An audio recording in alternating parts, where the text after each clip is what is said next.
يا مساء الورد والفل والياسمين على احلى متابعين لقناه انجلز جايد يو. تعالوا النهارده ان شاء الله مع بعض نعمل القراءه العامه والعاطفيه لبرج الحوت للفتره من 15 ل 30 9. نقول كده بسم الله الرحمن الرحيم ونبدا القراءه بتاعتنا ان شاء الله. قراءه الخير والسعد والبركه. وزي ما وعدتكم انا هغير المفرش، والله هغير المفرش علشان كذا حد كلمني في الموضوع ده، بس والله الاوردر اتعمل الحاجه بتتاخر شويه، يعني ممكن تقعد اسبوعين 3 على ما توصل.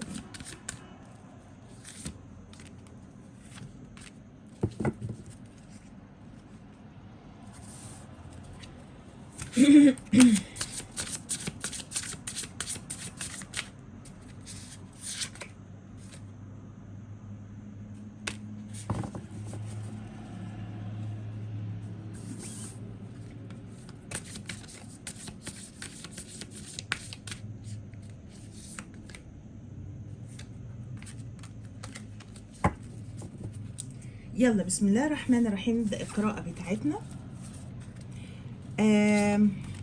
أول كارت بيقول لكم في كيمستري الفترة الجاية إن شاء الله هيكون في بينك وبين شخص تناغم، هارموني كده، اتنين تحسوا كميتكم راكبة على بعض. أنا إحساسي ده شخص جديد خالص، تمام؟ هيظهر في حياتك أو حياتك وهكونوا مستمتعين بالشخص ده جدا، وبالتالي هيكون في طاقة انجذاب رهيبة. love yourself first، يعني حاولي إن أنتي تدي لنفسك قدرها واحترامها، عززي او عزز من نفسك اكتر من كده. بلاش تيجوا على نفسكم قوي وتقولوا عشان الحب والكلام ده كله، لان للاسف اللي قدامكم مش دايما بيقدر الامر ده، وبيفتكروا ضعف او انه انت متاح شويه وانتوا بتستحقوش المعامله دي ابدا. طيب let go، خلاص اتركوا الامر بقى ده لله وسيبوها، فوضوا الامر لله وما تفكروش كتير، وربنا سبحانه وتعالى اللي فيه الخير ليكم هيحصل. ولو ده تعلق وقفيه علشان او وقفوا علشان ما تعملوش نفسكم بلوك طاقي، عقده طاقيه. الامور تبص ما بتكملش، ولو بدات ما تتمش، ودايما الدنيا ملخبطه. كل ده بسبب التعلق، او اللي انتوا متشبثين بحاجه قوي او متمسكين بيها بزياده، فالامور ما بتمشيش، بتعقد، بتتلخبط. سيبوها كده لله، هتبصوا تلاقوها مشيت وظبطت جدا.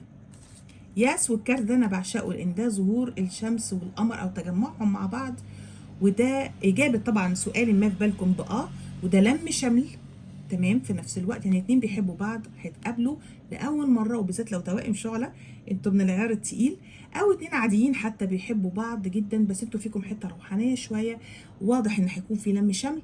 او ده اتنين اول مره يتقابلوا وانتوا الاتنين غير طبيعيين اصلا، شخصيات روحانيه من العيار الثقيل، وهكونوا فارقين قوي على فكره. يعني علاقتكم دي يمكن تفتكروا ان انا بقول اي كلام اهبل، بس صدقوني علاقتكم هتقولوا زي بقى نفسي مش عارفه ازاي ومش عارفه اشرحها لكم، بس علاقتكم دي لما هتحصل وكأن في حاجه كونيه غريبه حصلت، او علاقتكم دي هيترتب عليها شيء كوني كبير. مش هتفهموني بس مش مهم، خلاص. طيب a new start is coming، الله، بدايه جديده، بدايه جديده ليكم يا برج الحوت، حاجه هتفرحكم، وعندي احساس انها طاقه بالشفاء، طاقه شفاء كمان بدايه جديده وطاقه شفاء من شيء كان عائد لكم الامور. والله بقى تعلق، والله سحر، والله حسد، مش هتفرق. امور كانت ملخبطه هتنتهي ويبدا بعدها حاجه جديده.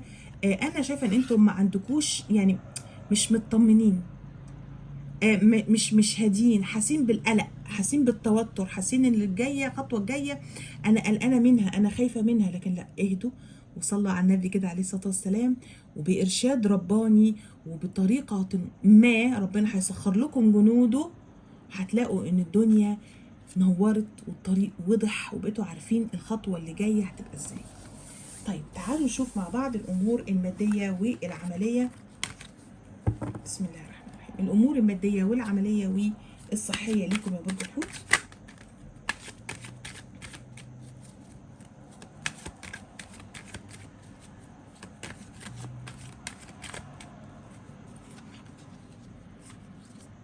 ده برج الاسد، الحمل، العقرب. بصوا يا جماعه زي ما قلتها لكم، عندكم طاقه سحر كبيره، وفي هنا كمان طاقة عين. يعني للبعض منكم عندكم سحر، وللبعض منكم عندكم عين، ويمكن عندكم الاتنين، سحر وعين.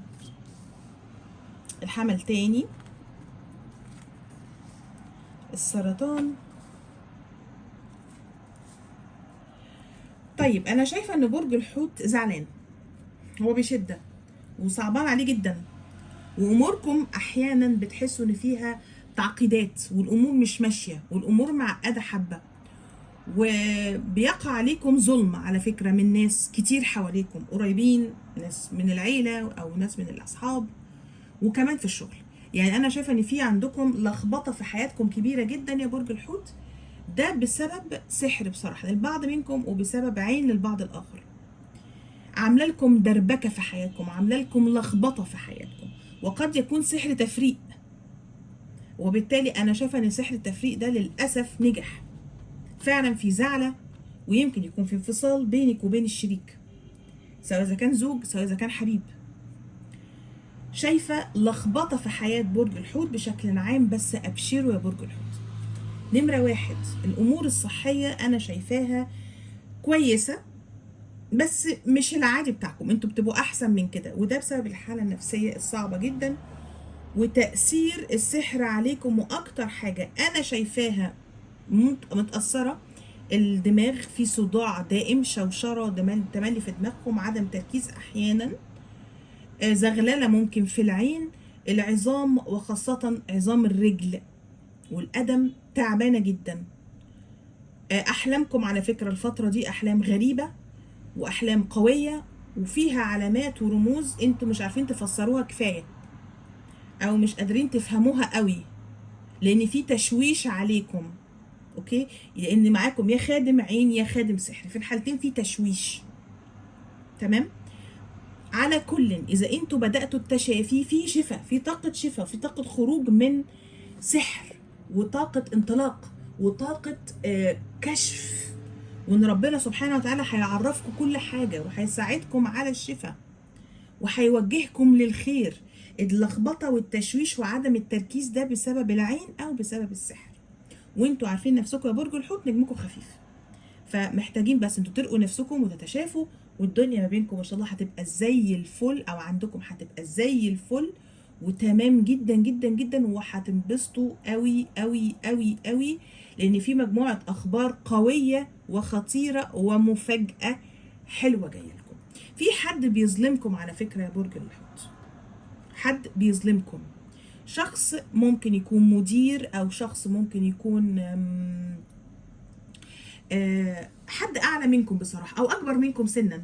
يعني هو معتمد على مش شرط مكانته، لكن ممكن يكون معتمد على سنه كبير وان له وضعه.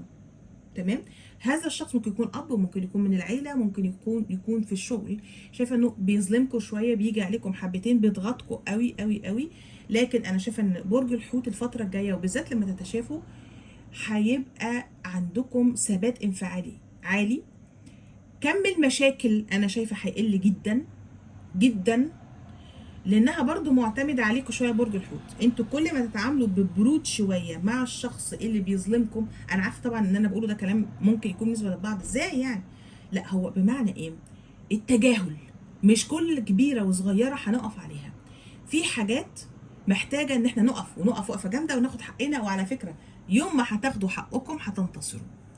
الحاجه اللي تستحق فعلا، الحاجات اللي تستحق من وجهه نظركم ان انتوا تقفوا عليها وتاخدوا حقكم فيها تالت ومتلت، هتنجحوا ان انتوا تاخدوا فيها حقكم، وخصوصا ان انتوا مش مشتتين طاقتكم في الكبيره والصغيره، لا بتركزوا طاقتكم على الحاجات اللي تستحق، فبتعرفوا ازاي تاخدوا حقكم كويس جدا، وهتنتصروا يا برج الحوت، هتنتصروا. قصدي ان انتوا بلاش الكبيره والصغيره، لان انتوا اللي في الاخر بتشتتوا طاقتكم، وفي الاخر انتوا اللي بتتعبوا، فده حرام. ما تتعبوش نفسكم بشكل زياده عن اللزوم، والموضوع ما يستحقش كل ده. بمعنى ايه، هو يستحق بس بمعنى ايه، مش كل كبيره وصغيره، في حاجات ممكن تتفوت، والتجاهل احيانا بيحرق دم اللي بيضايقكم. فانتوا اضربوا عصفورين بحجر، اتكلموا في التوقيت اللي يستحق ان انتوا تتكلموا فيه، وهتنجحوا وهتاخدوا حقكم.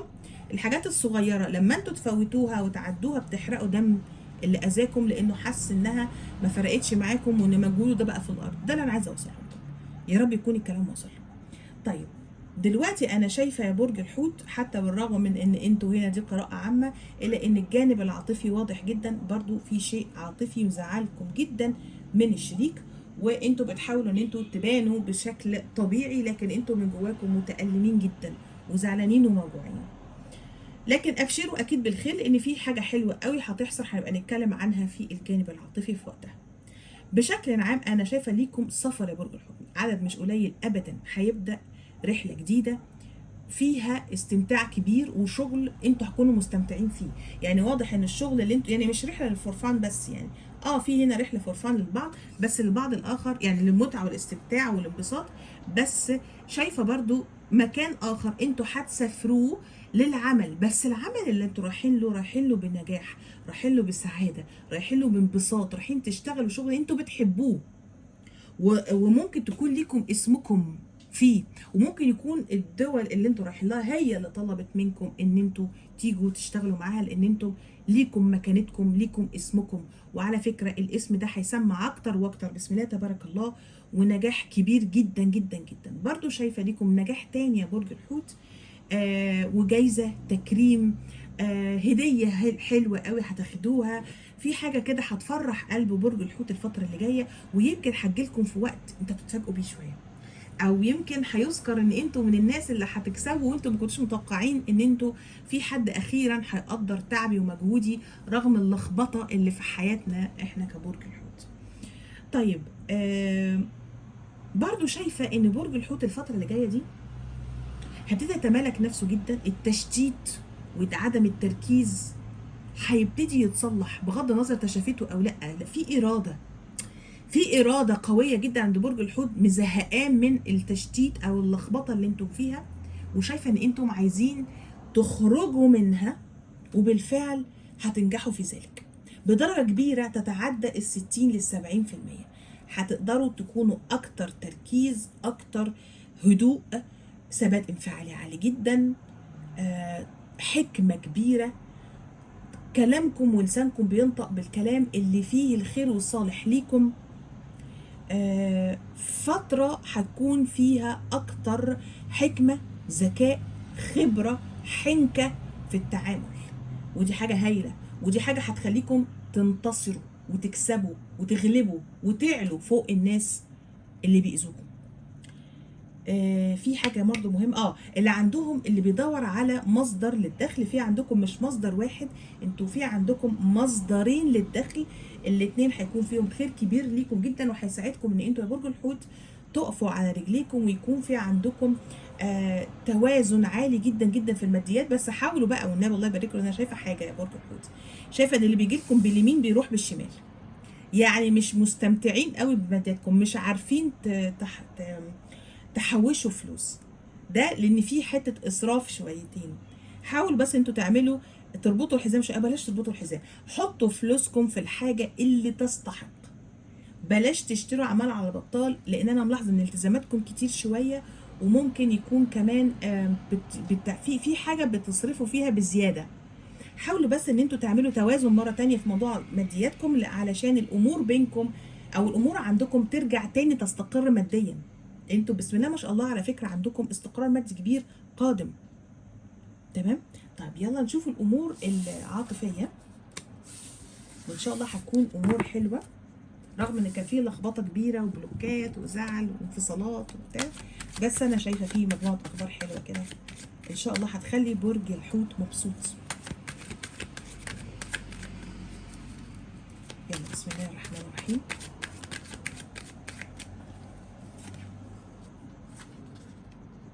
شفتوا في علاقة قدرية هنا، في علاقة قدرية هيصيبها الحظ، يعني علاقة قدرية كان فيها مشاكل ولخبطة وبلوكات اوان ان العلاقة دي تاخد حقها بقى، والحظ يلعب والظهر يلعب، لان هنا في بداية جديدة بينك وبين الشريك، بينك وبين الحبيب، بينك وبين الزوج، وانا اميل اكتر ان ده حبيب، لان دي علاقة قدرية، انتوا لسه ما اتجوزتوش، انتوا مش مع بعض. اوكي، فانا شايفه والله اعلى واعلم ان الفتره اللي جايه دي ان شاء الله في بدايه جديده مره اخرى بينك وبين شخص حصل لاي سبب ما بينكم انفصال، في عوده، وقد تكون العوده بزواج. وقد تكونوا زوجين وحصل بينكم انفصال او زعل او شيء من هذا القبيل. الحظ بقى في صالحكم وهيحصل عودة بينكم مرة تانية. او دي طاقة شفا من طاقة سحر، لان قلت لكم هنا في ناس بتفرقين، دي طاقة شفا. لو انت صلحتي السحر او تشافيتي يعني من السحر، او انت السحر بتاع التفريق اللي حصل بينك وبين الشريك، هيحصل بينكم بسم الله تبارك الله عودة مرة أخرى، وقد تكون عودة بزواج أو لعش الزوجية مرة تانية. في بدايات يا برج الحوت، ده بسم الله الله أكبر الله أكبر، في بدايات وبدايات قوية حتى لو كان الأهل رافضين. في حاجة هتحصل هتخلي الأهل يرجعوا يعيدوا نظر مرة أخرى.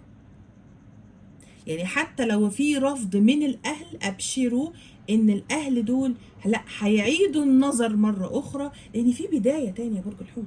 في حد بيسعى ليك، في حد يتمناك، سواء إذا كان حد جديد كراش مثلا وهيجيلك وهيعترف لك بحبه، أو حد قديم وهيحاول يصلح اللي بينك وبينه، وهيحاول هو، وعلى فكرة هو اللي هيبادر مش انتي أو مش انت. الشخصية اللي معاكم هي اللي هتبادر وهي اللي هتيجي وهي اللي هتحاول، او هو اللي هيحاول انه يصلح الامر بينكم وبين بعض، ويبقى في بينكم بداية حلوة وجميلة. برج الجدي، برج الثور،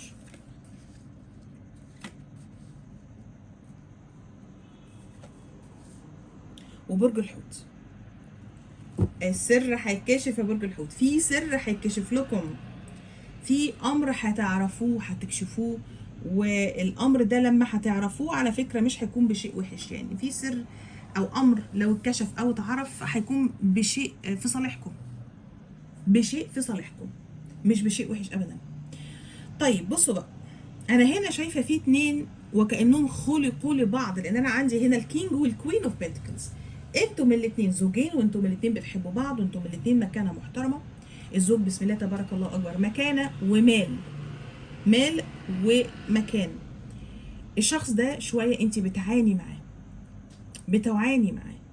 انا مش هقدر اقول لك ان في طرف ثالث بصراحه، مش ظاهر لي طرف ثالث. حتى لو كان في، اعرفي ان الطرف الثالث ده يعني مش بيحرك شعر في جوزك، مش محرك شعر في جوزك، هو بس بيحاول يسرق حاجه من جوزك، فلوس، استغلال، منصب، بس مش هياخد حاجه. جوزك مش سهل على فكره، حتى لو خدمها خدمه ولا خدمتين ولا بتاع، بس مش يعني ما تقلقيش من وجود طرف ثالث، اعتبريها مش موجوده. انما الاصل ان انا شايفه ان انت تعبانه من هذا الزوج، لانه انت انسانه جميله وذكيه ومحترمه وست بيت هايله وام الاولاد عظيمه، وهو راجل على فكره محترم جدا، بس مشكلته انه مش مديكي حقك، مش بيقدرك، مش بيدلعك، مش بيهتم بيكي، ما بيعرفش يقول كلام حلو. راجل كتوم غامض بارد احيانا في مشاعره. بيهتم بنفسه جدا، بيهتم بشغله وعمله جدا.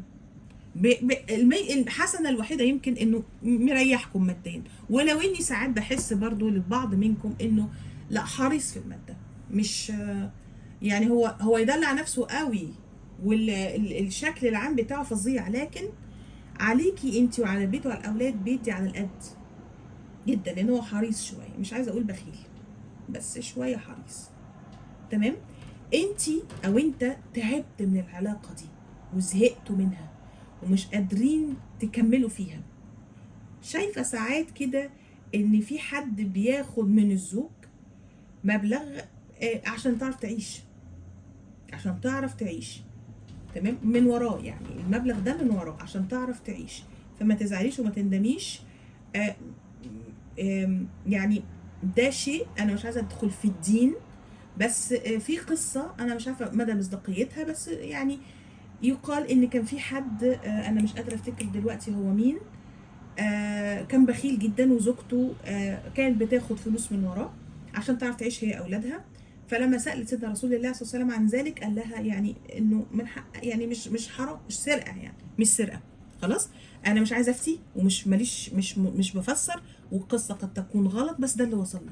اللي انا شايفاه ان انت اذا كنت بتعملي كده من باب انك تحفظي نفسك انت واولادك من، ويبقى في حياه كريمه ليكم شويه، لان ليكم متطلباتكم بسبب هذا الوضع اللي انتوا فيه، الوضع الاجتماعي اللي انتوا فيه، فمش شايفه انك غلط. ده رايي الشخصي. خلاص.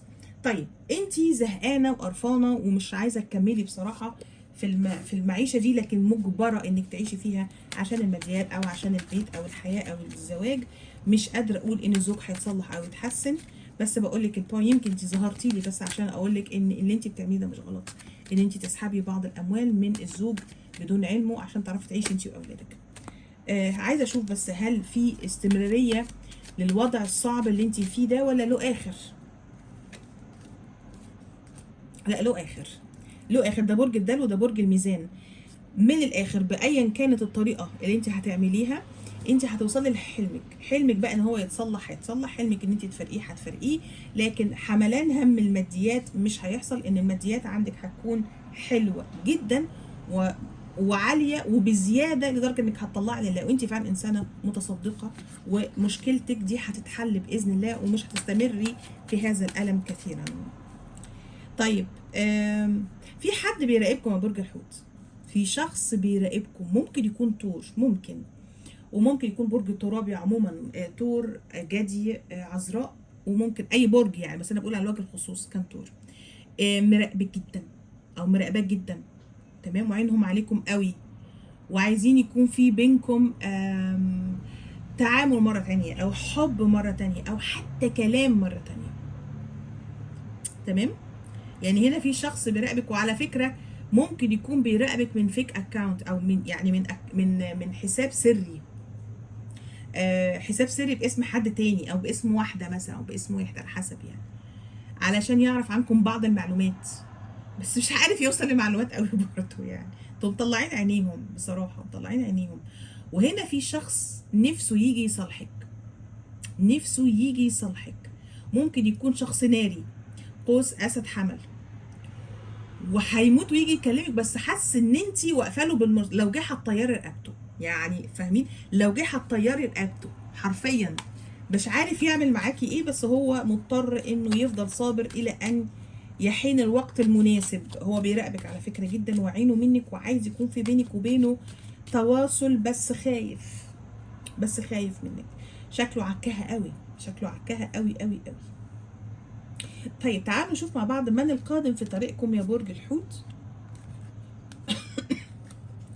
طيب انا عندي هنا الحمل وعندي هنا العقرب. انا شايفه بصراحه الطاقه اللي قدامي طاقه ناريه بشكل قوي جدا. طاقه ناريه يعني طاقه برج الاسد، القوس، الحمل.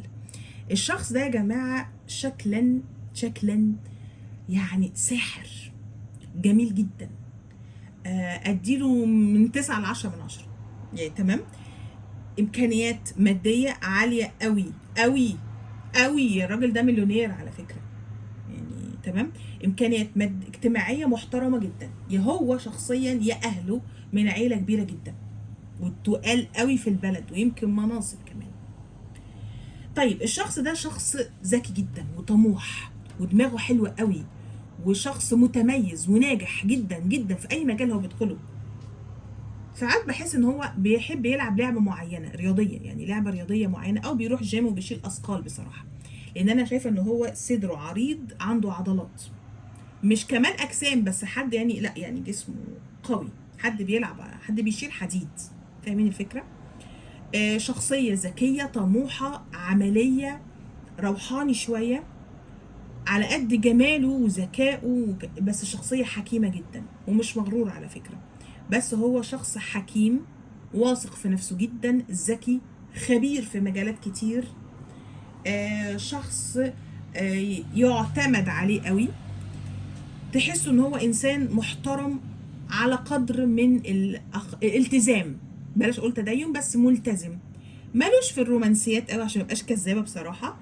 لكنه شخص كريم، شخص محترم، شخص بيحترم الناس وبيحترم المرأة.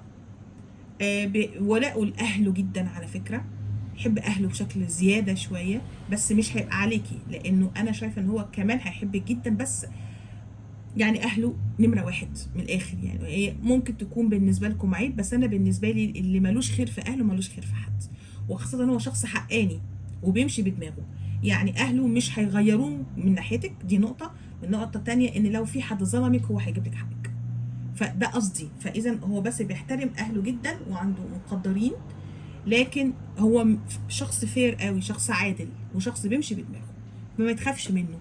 وبالنسبة لي أنا اللي ملوش خير في اهله ملوش خير في حد، هو ابن اصول جدا وهيراعيكي وهتلاقي ربنا فيكي. عيب الشخص ده ايه بقى؟ عيبه انه مش رومانسي، وانه بتاع شغل وفلوس وبيزنس وكده. عيبه انه اغلب وقته بره، في شغله، في حاله، في محتاله. ها. عيبه انه بيحب يطور من نفسه دايما، يدرس كتير، يعمل شغل بيزنس برايفت مثلا، يعني يعمل حاجات كده تحسه كده انه مش هيدي اهتمام قوي للعلاقة، بس الوجود معاه امان، استقرار، انسان جدع، راجل، يعني فيه مميزات حلوة كتير. عيبه اللي انا ذكرته ان برج الحوت بيحب الاهتمام والدلع جدا والكلام الحلو والرومانسيات، وده مش قوي كده. فالامر في الاول في الاخر يرجع لكم تشوفوا انتوا عايزين تعملوا ايه. اتمنى تكون القراءة عجبتكم. بليز ما تنسونيش في اللايك والشير وسبسكرايب.